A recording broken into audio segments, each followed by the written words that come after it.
skeleton, the 3 things that it does for our body. We've looked at different types of skeletons and animals with different types of skeletons. So now we're going to be thinking about muscles in a little bit more depth than we have done before. So, movement. How do skeletons move the body? You might want to pause this video and have a little think about it. Well, we've talked about joints and how they enable our bones to move. But can you tell your brain to move your leg bone? Did your leg move? Why not? What else, along with our bones, do we need to move our bodies? Because our bones won't just move on their own. Our bones are great at providing protection for all of our organs, and they're really good at keeping us upright and providing us with a shape.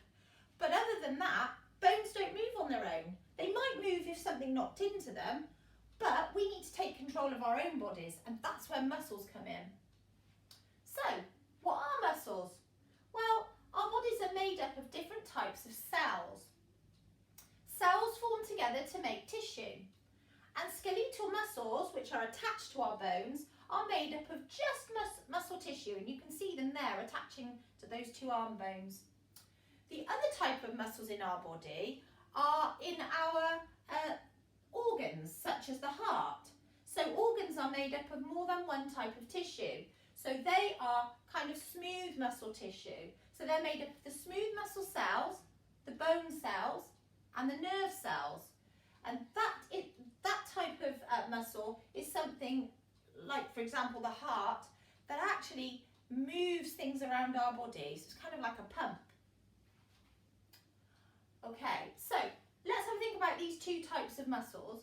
So we've got skeletal muscles are attached to bones and enable movement. So you can see here, attached to our skeleton are all of these muscles that help us to move around. Our brain can tell us to react to lots of different things, and our muscles help our body to do that.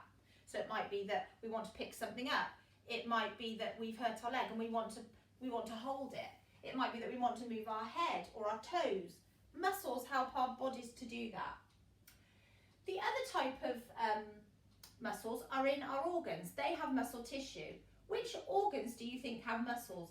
Hint, think which organs move things around the body. So let's talk finally about voluntary and involuntary movement. Now we have some muscles, as we can see, that are attached to our skeleton. Some muscles are in our organs. So some movement is voluntary, and that means we can control it. We have control over it. Other muscle movement is involuntary, and that means we don't have control over it. Look at the pictures. Which do you think show voluntary muscle movement and which shows involuntary muscle movement? So which ones do we have control over and which ones do we don't? Have a think, maybe pause the video. Okay, so the muscles that are attached to our skeletons are like this muscle here in our arm. They are voluntary muscles, so we are in control over those muscles. Our brain tells our body to move our arm, okay? And the heart, the muscle that's in our heart, that is involuntary because it pumps on its own. We don't tell our heart to pump blood around our body. It does it in an involuntary way, okay? So hopefully you had those answers too. Don't worry if not, have a think about what I've just explained. Okay. On the blog, I've put a link to a BBC bite-sized video about muscles working in pairs. So I want you to have a look at that video after this. I want you to think about how muscles move and what words I use to describe the movement. Now I want you to be thinking about words like contract and relax, because when those muscles work in pairs, one of them contracts and goes tighter and one of them relaxes, and then when they move the other way, they do the same thing, okay? So one is always contracted and one is always relaxed. I want you to have a look at that video and it will explain lots more about it. Once you've had a look at that video, on the blog I put some activity sheets and I want you to think about 2 different activities. I want you to think about the muscles you think that those activities are going to use in your body before you do the activity.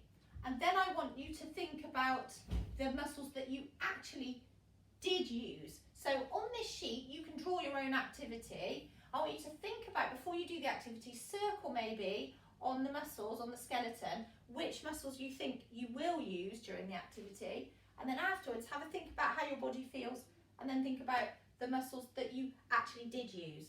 So that little task is over to you. So make sure you look at the pictures and videos on the blog. I will put a link to this PowerPoint as well, and I'll also put the activity sheets. Good luck being scientists again this week, Pink class. Please share some really good work with us on the blog or email. I know some of you have been doing that already and we've loved it. See you soon. Bye.